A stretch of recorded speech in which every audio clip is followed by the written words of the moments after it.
Humans in the cardboard, welcome back to Just Nuts, guys. Today we've got an exciting piece of news here. We have a brand new Onomot card or Utopia card or Dododo card, whatever you want to call it. This is basically the one follow-up card of support that the Utopia archetype is going to be getting. Kanai's been doing this when they give a archetype like the cover of a core set, always an anime deck for the most part. In the following core set, they will give them an additional new card or two, and they tend to be pretty solid. Not like out of this world. It's not like they're dropping like absolute bombs in the follow-up support, but it'll be like a solid extender, a solid new starter, consistency, that kind of thing. So we'll see what we have. It's also a retrain of, I think it's called Kage to Kage, that old like reptile monster. We'll see how this card runs, but it could be pretty interesting. So this is Anamato Kage, which is already interesting because it counts as an Onomot card. There are specific cards that search Onomot cards. Maybe this will be like a connective piece. This is a level 4 dark reptile, just like the original Kage to Kage, 1100, 1500. It's definitely not supposed to be on the field, so the stats really don't matter. This card is always treated as a Zubaba, Gaga, Go Go Go, and Dododo card. That also makes this card wow, wait, that's already like pretty cool. So the Utopia archetype, all the new main deck monsters, they got like one new Dododo card, one new Go Go Go card, one new Gaga card, and one new Zubaba card in the last wave. And all of them basically, when they are, I think it's either when they're used as material to make an exceed or detached, they immediately allow you to search a rotating name, and they all search one specific name. So like I don't remember which one searches what, but it'll be like the Zubaba guy only searches a Gaga, the Gaga only searches a Go Go Go, and so on. But the fact that this card counts for all of them means that all of them can search this card. So if this card is good, that's like a very nice connective piece there for that archetype for sure. All right. If you control a Zubaba, Gaga, Go Go Go, and or Dododo monster, and this card is in your hand or grave, you can special summon this card but banish it when it leaves the field.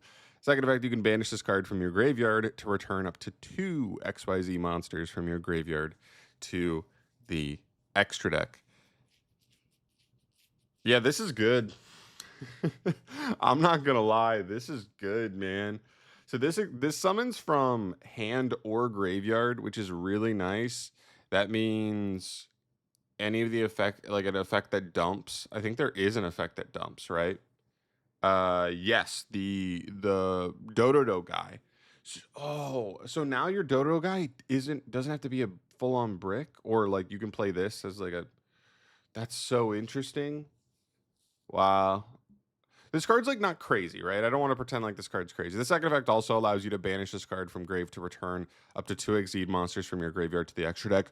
That's actually just so clean for the Ryziel versions too. Just because being able to put back, because detonator's at 1. So even if the detonator gets outed, as long as it wasn't banished, you're just putting it back. Wow. That's pretty powerful, I'm not gonna lie. Listen, the card's not out of this world crazy. It is just an extender, but I think the context of this extender is really the most important part of like how it's connecting now, like everything. So whether sometimes you have access in a pure version of the Utopia deck, whichever name you have, you are now getting a solid level 4 extender no matter what. And because this is the type of card and archetype that you are really always using this as a rank 4 material, this card's never getting taken out of rotation, which means next turn this card is just going to be in grave most likely, and if you just put any of the names on field, it is coming back and getting you back into that engine, or you're choosing to put your extra deck monsters back into the extra deck, or your grave, the exceeds in your grave back into the extra deck to have more longevity and grind. It's a really solid card. It's not doing anything out of this world power wise, but it's doing a lot of things like flexibility wise. It's going to allow the deck to work in like almost every scenario now, which is really cool. I really like it. So yeah, solid card. It really helps. It's just a really good connective tissue card that's going to, I think, in in a good amount of instances, allow the deck to feel more smooth. In my opinion, this card seems like it's automatically in the deck already. There was an argument that I think there's an argument right now that this replaces the monster that you're normally sending off of the Dodo Warrior. right? Because this card counts as all of them, so this card can just be the one you send. But I can't remember what it's the crazy name one. But that the other one is more of a brick because I think it only can summon itself back from grave, but it doesn't extend from hand. So drawing it's not ideal. Drawing this guy works. Like it just works. You summon the Dododo guy, then you just extend with this, and it's not a brick. And you could even play two of it that way. There's still one in the deck, and not feel like you're playing brutal bricks. You're just playing two copies of a solid extender with grind potential. I like it. Not gonna lie, I like it. It's a really cool connective piece. It's kind of exactly what I would have expected. I think they did a good job with that without making it feel super broken. But yeah, that's kind of what I have on this. Let me know your guys' thoughts down below on this card. Is there any other extra applications? I have not really tested with this stuff yet, seeing as it literally drops like today. I think I'm going to see if I can pick up the new cards today.